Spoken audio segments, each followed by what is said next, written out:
안녕하십니까. 실전경매 노하우 10번째 시간 앤소니입니다. 경매를 공부하다 보면 어떤 점이 가장 어려우신가요? 경매 초보자의 경우 가장 어렵게 생각하는 부분이 경매 용어가 아닐까 싶은데요. 오늘은 입찰, 낙찰, 유찰이라는 용어에 대해서 잠시 설명해 드리겠습니다.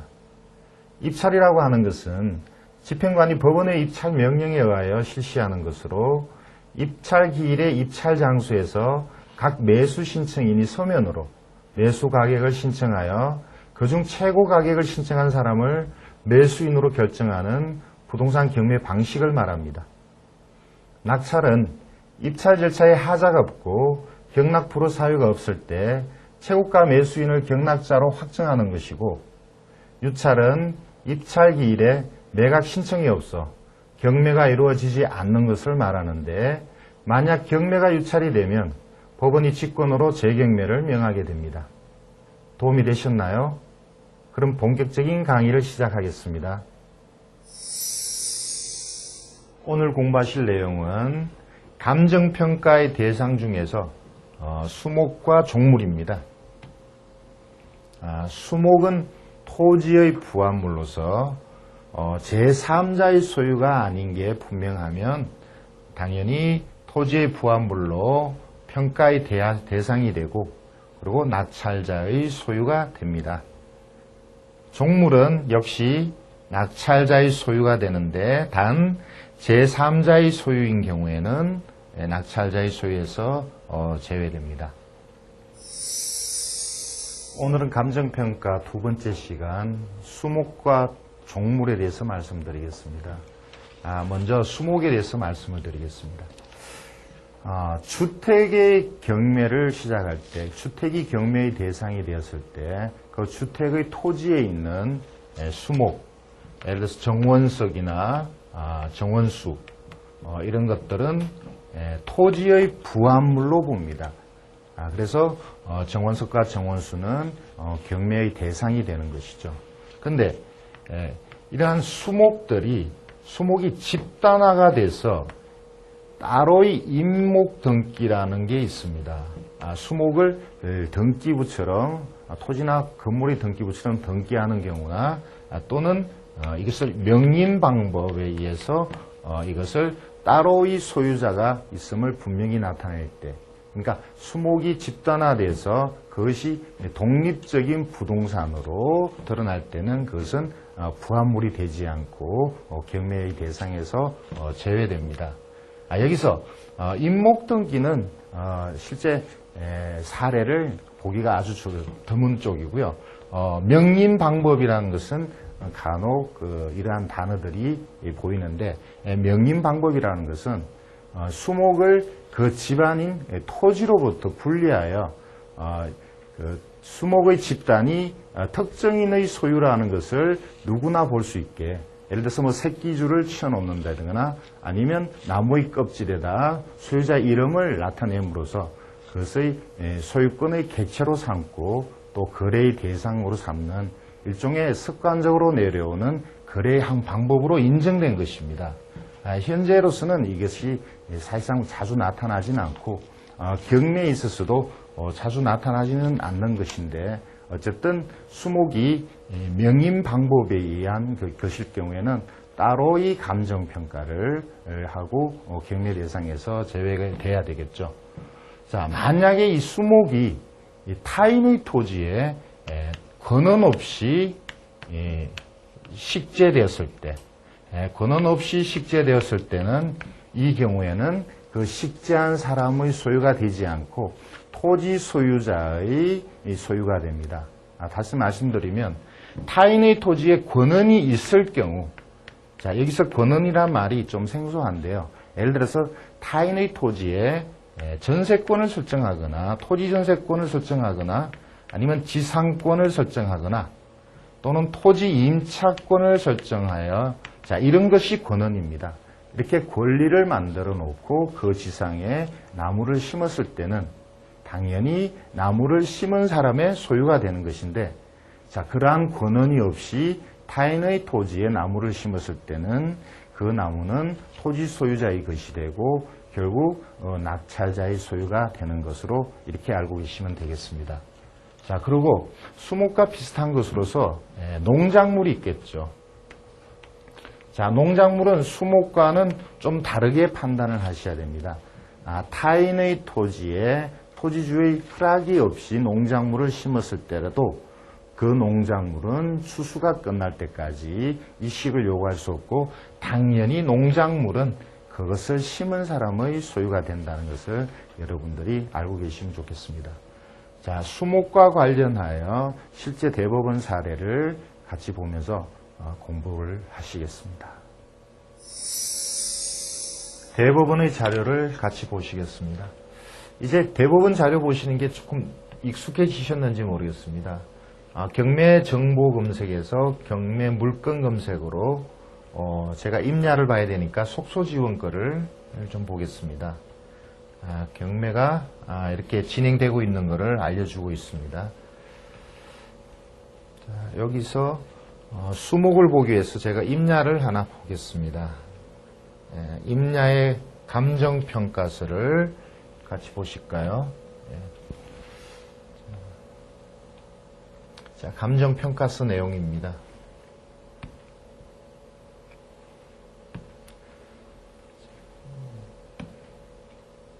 자, 감정평가서에 역시 아까처럼 전체적인 면적과 이게 역시 지분으로 표시가 되어 있네요. 지분으로 49,580평방미터가 평방미터당 1,400에 감정돼서 총액 6,900에 감정됐다는 기록이 나오고 있습니다. 자, 거기에 자세한 계산 기록이 나오고요. 감정평가의 산출 근거가 나오고 있습니다. 자, 그 다음에 역시 산출 근거가 나오고 있네요. 자, 여기서 제가 보고 싶은 것은 그 임야에 있는 그 수목은 과연 어떻게 감정을 했을까, 그걸 말씀드리고 싶은데요. 여기 이제 이런 기록이 나옵니다. 제시 목록 외의 물건이라고 기록이 되어 있고요. 좀 더 크게 볼까요? 자, 제시 목록 외의 물건. 본건 지상의 임목은 거래 관행을 고려하여 임지에 포함하여 평가하였다. 보통 임야 경매에 있어서 임야상에 있는 수목, 주로 잡목이 되겠죠. 예를 들어서 그것이 임야의 그 나무를 심어서 제대로 키운 것은 이런 식으로 평가를 하지가 않지만, 보통 잡목, 자생한 나무는 보통 임야에 포함시켜서 이렇게 평가를 합니다. 따로의 이 나무를 평가하지는 않습니다. 대부분의 임야의 나무는 이런 식으로 평가를 합니다. 조금 더 밑으로 볼까요?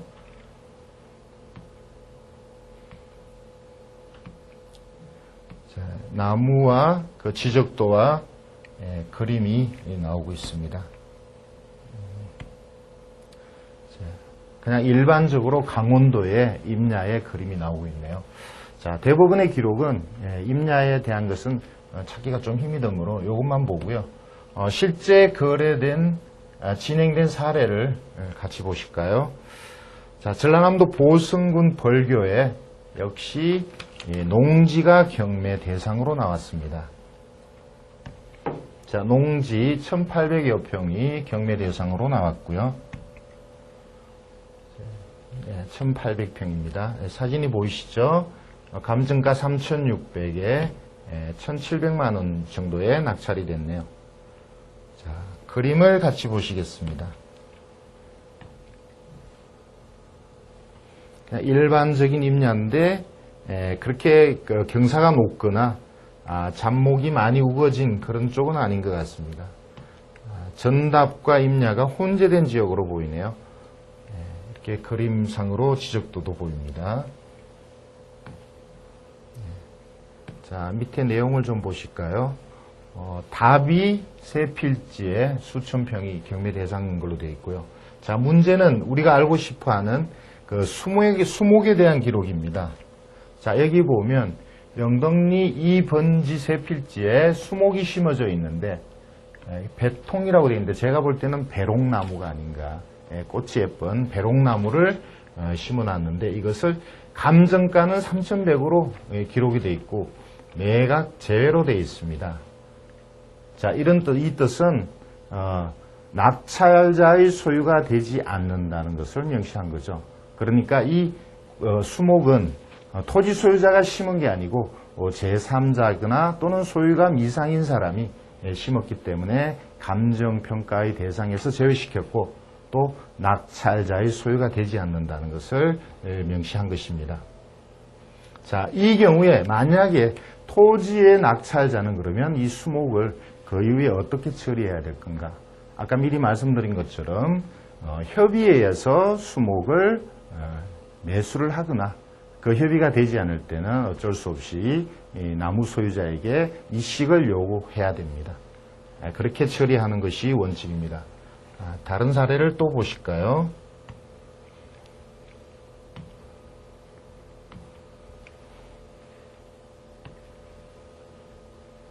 자, 역시 전라남도 순천시의 농지 857평이 경매로 나왔습니다. 자, 이쪽은 가격이 무척 저렴하네요. 1,900여만 원에 감정이 되었었고 1,000만 원에 낙찰이 되었습니다. 자, 주변 상황도 잠깐 볼까요?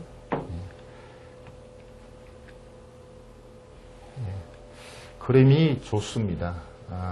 수도권에서 이런 그림을 보시면 많이 혹하실 텐데 거리가 좀 먼 쪽이죠. 지적도도 잠깐 볼까요? 두 필지로 표시되어 있습니다. 자, 밑에 내용을 좀 보겠습니다. 자, 역시 나무에 대한 기록이 나옵니다.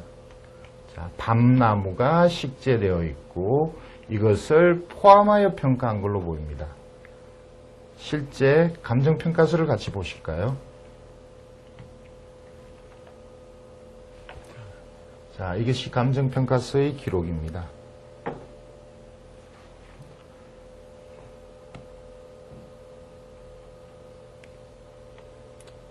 자, 달랑 한 장으로만 되어 있네요. 밤나무 단지라는 기록이 있고 밤나무 과수목을 포함하여 면적과 단가를 결정해서 여기서는 나무를 포함한 걸로 감정평가가 되어 있습니다. 그것은 나무의 소유자가 토지 소유자와 동일하다고 볼 수 있고 낙찰자는 밤나무의 소유권도 취득하는 걸로 이렇게 생각하시면 되겠습니다. 다른 사례를 보겠습니다. 자, 충북 음성군의 토지가 역시 경매로 나왔습니다. 최종적으로는 취하가 되었네요. 자, 밑에 내용을 같이 좀 보실까요? 농림지역의 농업보호구역입니다. 보통 농업보호구역은 농림지역 중에서 농업지역으로서의 보호가치가 조금 떨어지고 주로 저수지 주변인 곳이 농업보호구역으로 지정이 됩니다. 자, 역시 여기서도 수목에 대한 내용이 중요한데요. 자, 감정평가서를 같이 보실까요? 네, 감정평가서입니다.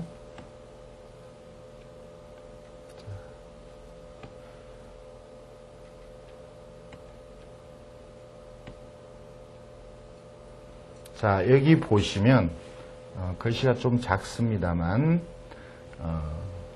기호1 토지지상에 수령미상의 포도나무 90여 주가 식재되어 있으나 타인 소유로 탐문되어 이에 구애 없이 토지만을 평가하였으니 경매 진행 시 참고하시기 바랍니다라는 감정평가서의 기록이 보입니다.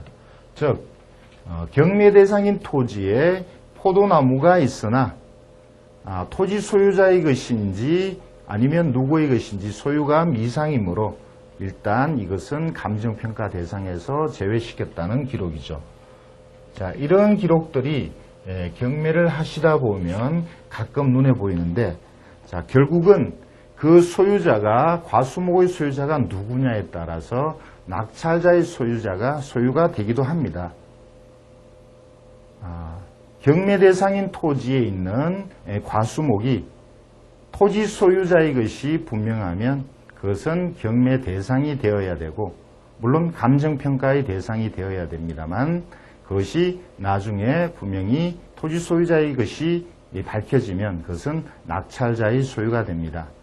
만약에 그 나무가 토지 소유자의 것이 아닌 제3자의 것이라면 아까 말씀드린 것처럼 그것을 협의해서 매수하시거나 아니면 이식을 요구하시면 되는 것입니다. 다른 사례를 또 볼까요?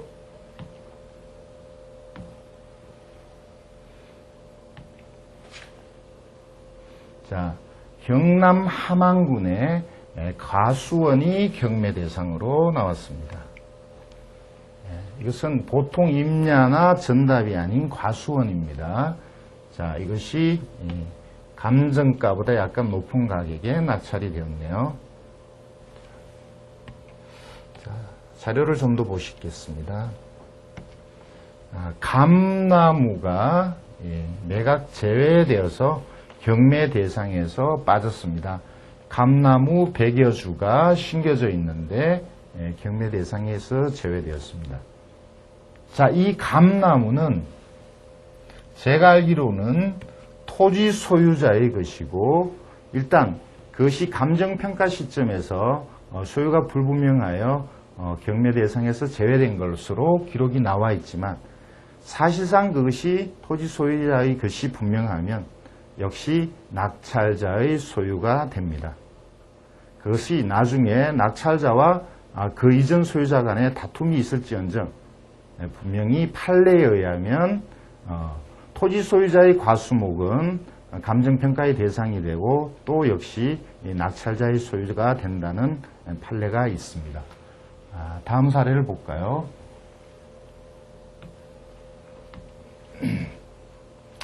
자, 전라북도 정읍의 임야가 경매 대상으로 나왔습니다. 3,500평의 임야입니다. 건물은 매각 제외라는 기록이 있고요. 1억여 원에 감정이 되고 7,250만 원에 낙찰이 되었습니다. 좀 더 내용을 보시겠습니다. 토지 내필지가 경매 대상인데 현재 과수원으로 이용되고 있다는 기록이 나와 있습니다. 현황이 과수원입니다. 자, 그리고 그 위에 제시외 건물, 과수원을 관리하기 위한 관리사나 창고들이 있는 것으로 나타납니다. 자, 이것은 매각 제외이니까 법정지상권에 문제가 있겠죠. 법정지상권에 대해서는 다음에 부연해서 설명드리겠습니다. 자, 그리고 그 위에 있는 과수목, 자, 사과나 배나무 등이 있습니다. 그리고 등기부를 잠깐 보시면 등기부상에 현재 과수원을 운영하고 있는 한모 씨가 지상권을 설정해 놓은 기록이 나타납니다. 물론 이 지상권은 말소기준 권리인 건저당보다 이후의 권리입니다. 따라서 당연히 지상권은 낙찰되고 난 이후에 소멸되는 것으로 나타납니다.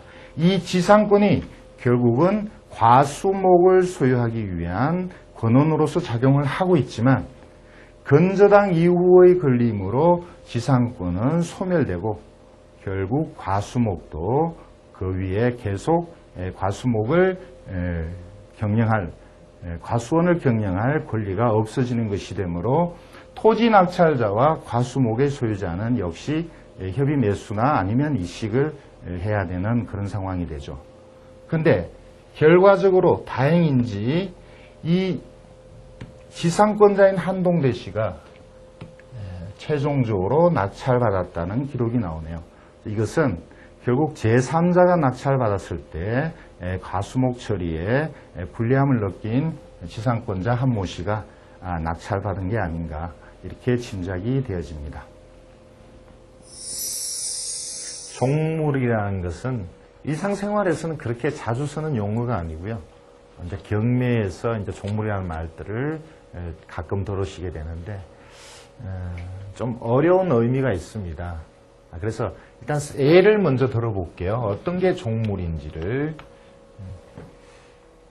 주택이 경매의 대상이라면 주택의 창문에다가 더 씌우는 예를 들어서 방충망 이런 것들은 주택을 위하여 존재하는 거죠. 그래서 주택을 예를 들어서 주물이라고 얘기하면 거기에 붙여 있는 창문의 덧문은 종물이라고 그럽니다. 자, 이러한 사례들이 아주 많이 있습니다. 예를 들어서 시골의 주택에 있는 마당에 조그만 창고가 있다. 연탄 창고가 있다거나 그다음에 마당에 화장실 변소가 있다면 이것은 시골의 주택을 위해서 존재하는 종물입니다. 또 주택의 내부에 있는 예를 들어서 양수기, 펌프나요. 그다음에 싱크대 이런 것들, 화장실의 변기 이런 것도 주택에 있어서는 다 종물에 속합니다. 종물 중에서 중요한 게 집합 건물에 있어서의 대지권. 자, 이것은 종물에 속한다기보다 종된 권리라 그래서 다음 시간에 대지권과 관련해서 다시 상세하게 공부를 하겠습니다만 이것도 어쨌든 일종의 종물로 봅니다. 그러니까 건물에 따라다니는 권리여서 종물이고 종된 권리가 되는 것이죠. 자, 이거 외에도 종물은 많이 있습니다. 민법을 배우실 때 여러분들이 그 배에 붙어 있는 노를 짓는 게 있죠. 이 노는 배를 위해서 존재합니다. 그래서 이 배가 주물이고 노 짓는 노는 종물이라고 그러죠.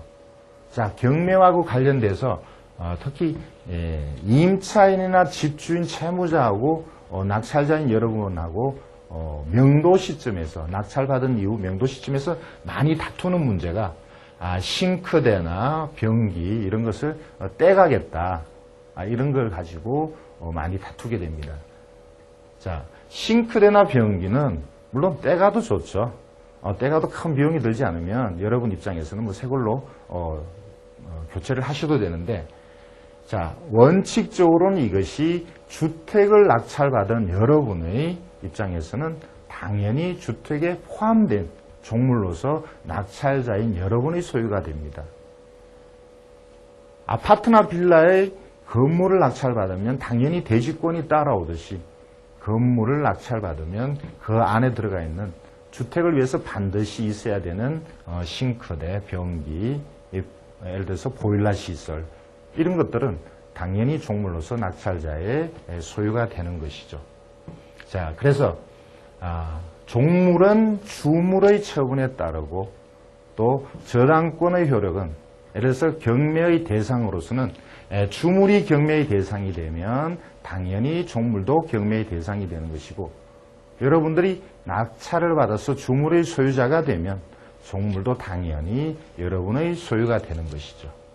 자, 그래서 항상 종물은 평가 대상이 됩니다. 단 예외가 이러한 종물들이 제3자의 소유인 것이 분명할 때는 그 제3자의 소유임으로써 여러분의 소유가 되지 않는 거죠. 예를 들어서 주유소의 주유기는 종물입니다. 이 주유기는 주유소를 위해서 존재하는 것이고 일체가 되어 거래 대상이 되는 거기 때문에 주유기는 종물인데, 주유소의 주유기 중에 렌트로 빌려서 사용하는 게 있습니다. 그러니까 그거는 주유소 사장의 것이 아니고 렌트회사에서 빌려준 것이니까 이것은 당연히 제3자의 소유이죠. 그래서 주유기가 경매 대상에서 제외되기도 합니다. 제3자의 소유인 것이 분명하기 때문입니다. 자, 종물은 감정평가서에는 잘 나타나지 않습니다. 이런 주유기처럼 고가의 제품은 나타나기도 하나, 일반적으로 싱크대니 변소니 창고니 이런 것들은 감정평가상에 기재가 잘 안 되어 있죠. 그래서 실제 경매 사례에 있어서는 이 종물에 대한 것들이 기록에 잘 나타나지 않으므로 사례로 말씀드릴 수 있는 것은 주유소 외에는 잘 없는 것 같습니다. 자, 그러면 사례를 말씀드리겠습니다. 종물과 관련된 실제 사례를 보실까요? 전라북도 전주시에 큰 주유소가 경매가 나왔습니다. 자, 주유소가 면적이 무척 크네요. 토지가 589평 건물 일괄로 경매가 나왔습니다. 감정가 5억 8천인데 1회에 7억 1,500에 낙찰이 되었네요. 물건이 꽤 쓸만했나 봅니다. 실제 그림을 보실까요? 주소의 규모나 위치가 좋아 보입니다. 특히 지도를 보면 현재 그 길은 하나의 그 길에 도로변에 접해 있는 걸로 이렇게 나타나는데, 장내 도로를 보면 이렇게 2차선이 교차하는 코너에 위치하여 있어서 위치가 아주 좋아 보입니다. 장래성이 있어 보이네요. 토지의 모양은 삼각형이긴 합니다만 위치는 아주 좋아 보입니다. 자, 좀 더 내용을 보실까요? 전체 토지는 4필지로 되어 있습니다. 여기서 필지라는 것은 하나의 번지가 있는 부여된 것이 한 필지죠. 그래서 4필지고 주소는 주로 잡종지로 기록됩니다. 이 주소용지라고도 되어 있습니다만 주소는 잡종지죠. 답으로 되어 있는 곳도 현황은 잡종지라고 기록이 되어 있습니다. 건물은 2층 주유소가 있고요. 기름 넣는 쪽에 있는 높다란 천장 같은 캐노피가 있습니다. 그리고 그 옆에 부속 건물로 카센터가 있네요.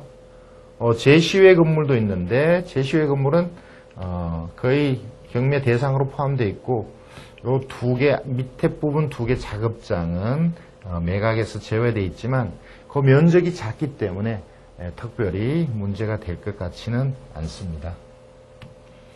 좀 더 내용을 보시면 아래쪽에 기계기구에 대한 내용이 나옵니다. 여기서 주세 기계기구니까 주로 세차하는 쪽이거나 주유하는 기계 또는 유류 탱크하고 관련된 것이 아닌가.